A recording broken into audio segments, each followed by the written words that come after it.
है क्या? देश में लोकपाल इसलिए बनाया गया था क्योंकि देश की जनता भ्रष्टाचार से थक चुकी थी। बहुत बड़ा आंदोलन हुआ, आंदोलन के चलते लोकपाल बनाया, 7 सदस्यों की कमेटी बनाई। आप मुझे आज तक बता दीजिए लोकपाल का ऐसा कौन सा काम है जो भ्रष्टाचार को रोकने के लिए किया होगा। और ये तो खुद प्रधानमंत्री नरेंद्र मोदी जी जब कह रहे हैं स्वदेशी खरीदो, ये टेंडर निकाल रहे हैं एक विदेशी गाड़ी का।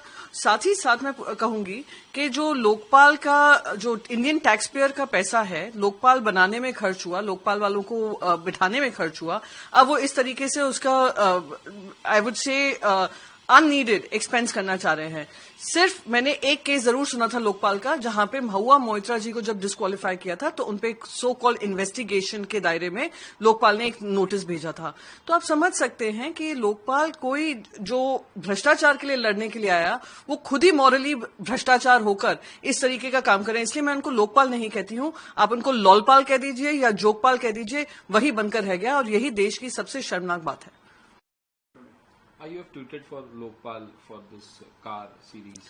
If you remember, Lokpal was constituted because there was an entire protest against corruption that was prevailing in the country, and people were fed up of it. There was a civil society which was outraged and wanted a more effective mechanism to address the institutionalized corruption. But instead of addressing the corruption issues, they themselves have become so morally corrupt that they have issued a tender to buy 7 BMW cars. Now, there are only 7 members of the committee, and all 7 want a BMW. Again, it flies against the entire argument of buying Indian, wearing Indian, and acquiring Indian stuff, which the Prime Minister himself has been speaking about. Their own cabinet ministers travel around in a sedan whenever they are, a Maruti sedan, which they use for work purposes. What is the Lokpal serving for the country and addressing corruption instead of becoming a jokpal in itself? The only case that I've heard lokpal here is the one against Mahua Moitra, where she was being victimized and targeted over some lipstick that was gifted to her. So this is what lokpal has converted itself to. It's become a jokpal. I can call it the lolpal, whatever people want to call it, because it has proven to be ineffective to tackle corruption. Raj Thackeray को लेके भाई जगताप का बयान आया, उससे कुछ दिन पहले सतपाल का भी बयान आया था कि अभी तक हमारा राज ठाकरे के साथ एनडीए में कोई गठबंधन नहीं हुआ, अभी इस पे कोई डिसीजन। वहीं बीजेपी की तरफ से कहा जा रहा है कि बिहार में इसका नुकसान होगा, इसलिए कांग्रेस इस तरह से बयानबाजी कर रही है। आपकी पार्टी की क्या? जहां तक मेरा ख्याल है, सतपाल जी के कमेंट के बाद थाने में एक बहुत बड़ा मोर्चा एमएनएस ने किया था जिसमें कांग्रेस पार्टी शामिल हुई थी। साथ ही साथ भाई जगताप जी जो कह रहे हैं, मैं मानती हूं, जहां तक मेरी समझ है, जो एमआरसीसी की प्रेसिडेंट हैं वो वर्षा गायकवाड़ जी हैं, तो डिसीजन उनके हाथ में होगा और जो भी डिसीजन होगा वो कांग्रेस का इंटरनल डिसीजन है वो। पर जहां तक मेरी समझ है, महाविकास अघाड़ी को लेकर हम लोग सब एक साथ ये लड़ाई लड़ रहे हैं, और अगर किसी एक पक्ष को ऐसा लगता है कि इधर शामिल नहीं होना है या अकेले खड़े होना है, वो आगे के चर्चा का विषय होगा। पर इस समय पर थाने का प्रोटेस्ट रहा हो या बाकी सारे प्रोटेस्ट रहे हो, कांग्रेस हमारे साथ लगातार कंधे से कंधा मिलाकर प्रोटेस्ट में शामिल हुई है। भाई जगताप साफ तौर पे कह रहे हैं कि हम अलग चुनाव लड़ेंगे बीएमसी का, इस तरह से बयान देना एंड मौके पे जिस नजदीकी है। देखिए, आप मीडिया कवर करते हैं, आप समझते हैं यहाँ की राजनीति क्या है, और कांग्रेस पार्टी के अंदर की जो इंटरनल इश्यूज है मैं उसमें नहीं जाना चाहूंगी। पर मैं फिर से दोहराऊंगी, एमआरसीसी की जो सिटिंग वर्किंग प्रेसिडेंट हैं वो वर्षा गायकवाड़ जी हैं। जो भी बातचीत होगी, जो भी निर्णय होगा, वो उनकी तरफ से होगा, और सब जो भी ऑफिस बेरर्स हैं उनके साथ राय मशवरा कर होगा, और आने वाले समय में आपको उसकी रूपरेखा तैयार मिलेगी। पर साथ ही साथ ये भी जनता पूछ रही है कि बीएमसी चुनाव आखिर होगा कब। इतने साल हो गए हैं, बीएमसी भ्रष्टाचार में युक्त है। कल ही इतना बड़ा बजट पास हुआ है, वही इलेक्शन को ध्यान में रखते हुए जो एकनाथ शिंदे ने किया है। तो उससे स्पष्ट हो रहा है कि उनको जो मिसयूज करने का मौका दिया जा रहा है, फंड्स को मिसयूज करना, मिसअप्रोप्रिएट करना, वो लगातार जारी है। आज ही लाड़की बहन का आरटीआई निकला था। लाड़की बहन स्कीम के अंतर्गत इतने लोगों 160 करोड़ के ऊपर जो गफला हुआ है, वो स्पष्ट हो रहा है कि ये vote election for vote scam था, ये स्कीम फॉर वोट स्कैम था, और ये सेम चीज बीएमसी के माध्यम से बीएमसी इलेक्शन ना घोषित कर चल रहा है। भाई Jagtap has given the statements for Raj Thakre that Congress is not going with Raj Thakre in BMC election. What do you have to say about it? I think Mahavikas Aghadi, recently there was a Thane protest which was led by MNS, and every member, or every political party member was part of it. They have participated in press conferences together. And as far as I know, the MRCC president is Varsha Gaikwad ji, and she's quite capable of speaking to her colleagues and finding out what is the best route forward and how to take this forward. The question is not who will contest together, who will contest on their own.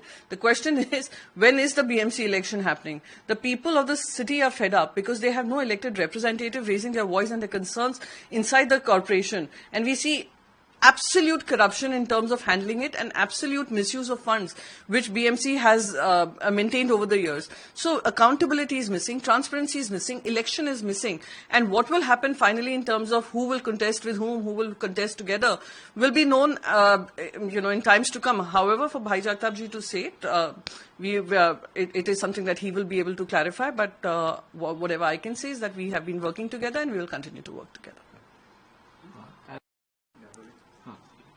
जिस तरीके से 10 साल तक पाबंदी लगाई गई थी, जिससे काफी लोग नाराज थे, क्रैकर को लेकर, क्रैकर बैन को लेकर, फायरवर्क्स बैन को लेकर, साथ ही साथ एयर पोल्यूशन को हैंडल करने के लिए जो पार्ली का स्टबल बर्निंग होती है, उस पर भी प्रश्न चिन्ह उठाए जाते हैं कि ऐसा क्यों है कि इतना स्टबल बर्निंग होता है, उस पर कार्रवाई नहीं की जाती है, पर एयर पोल्यूशन को टैकल करने के लिए ये पूरा एक प्रॉमिस किया गया था भारतीय जनता पार्टी की तरफ से, और सुप्रीम कोर्ट ने उसको स्टैंप ऑफ अप्रूवल दिया, ये कहकर कि ग्रीन क्रैकर्स यूज होंगे।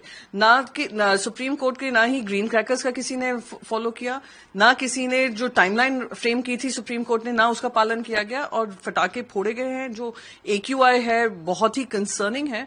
पर मैं बस यही कहूंगी कि जिस तरीके से ये रिवेंज, मैं तो कहती हूँ ये वेंजेंस फायर क्रैकर बर्स्टिंग हुई है, उसमें लोगों को भी ये भी ध्यान में रखना चाहिए कि आने वाले समय में अगर पोल्यूशन की वजह से दिक्कतें आती हैं, हेल्थ को लेकर, ब्रीदिंग को लेकर, लंग्स को लेकर, वो हमारे ही बच्चों को आएंगी, हमारी ही आस पड़ोस के लोगों को आएंगी, हमारे ही रिश्तेदारों को आएंगी। तो उसको भी ध्यान में रखकर अपनी जिम्मेदारी, एक सोसाइटी में रहने की जिम्मेदारी समझकर लोगों को ये इस तरीके के निर्णय लेने चाहिए।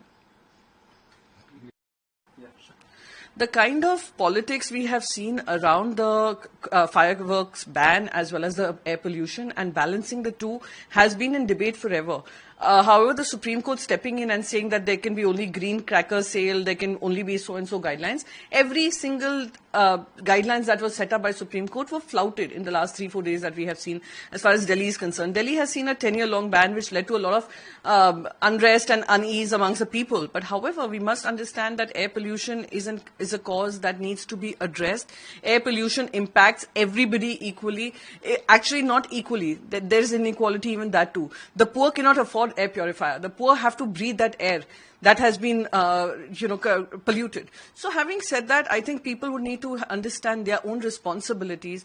Whether it is with regards to stubble burning, the government of India needs to act, I would say more swiftly and address this issue which happens in every winter, which makes the air unbreathable. Delhi is the most polluted capital of the world. So we need to address these concerns. And as civil society, we need to also ensure that we hold ourselves responsible for the kind of commitment that we have towards having more cleaner air. Because ultimately the sufferers would be those who, our relatives, our own children, our own families, that will end up suffering the most.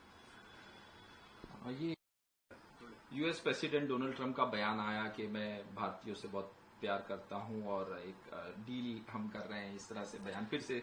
हाँ, वो दिवाली के संदर्भ में उन्होंने देश के बारे में बात कही है, पर मैं कहूंगी कि weave come a long way. जब उन्होंने शुरुआत की कि India economy is a dead economy, और अब वो कह रहे हैं कि एक ट्रेड डील होगी, तो ये एक अच्छी ही सौगात है। दिवाली पर उन्होंने ये बात रखी है, एक अच्छी सौगात है। पर साथ ही साथ वो ये भी लगातार कह रहे हैं कि उन्होंने इंडियन प्राइम मिनिस्टर से बात कर उनसे ये कमिटमेंट लिया है कि हम लोग रशियन ऑयल खरीदना बंद कर देंगे। उन्होंने ये भी कमिटमेंट लिया है कि जो GM क्रॉप्स हैं उसको ज्यादा मार्केट एक्सेस हमारे देश में देंगे। आज ही एक अखबार में आया है कि इस पे भी अंडरस्टैंडिंग हुई है which will lead to a trade deal. तो वो देश की जनता को सरकार समझाए और किसानों को समझाए कि क्या हम किसी दबाव से या यूएस के दबाव से हम ये निर्णय ले रहे हैं रशियन ऑयल को लेकर, या हमारे को एक अच्छी ज्यादा डील मिल रही है यूएस ऑयल के खरीद पर। तो ये सारी चीजें अब देश की जनता के सामने साझा करनी पड़ेंगी। But I consider this is a welcome step कि from calling India's economy a dead economy और ये कहना कि मुझे उनसे कोई बात नहीं करनी है, टू कमिंग हियर, कहीं ना कहीं डोनाल्ड ट्रंप ने समझा है कि इंडिया यूएस के रिलेशंस इंपॉर्टेंट हैं and that can not be left at the altar of everyone's ego. I think Donald Trump has made this statement in context to Diwali celebrations that were happening at the White House. We totally welcome it, and we wish him a very happy Diwali too, and wish everybody in the US a very happy Diwali. And I think Donald Trump, from calling India's economy a dead economy to now saying that we are looking forward to signing a trade deal, shows that we have come a long way diplomatically without being absolutely aggressive like he has been, and we have held on to our own. However, there is a question mark that comes in the people's mind, because he also in the same breath continues to say that that he has got a commitment from Prime Minister of India, Shri Modi, that India will stop buying Russian oil.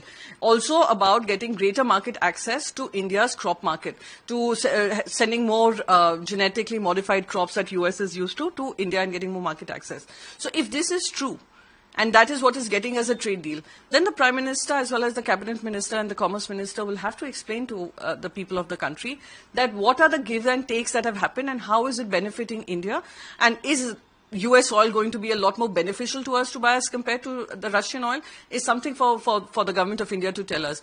Have we buckled under, or have we maintained our own and continue to have a dialogue on our terms and conditions?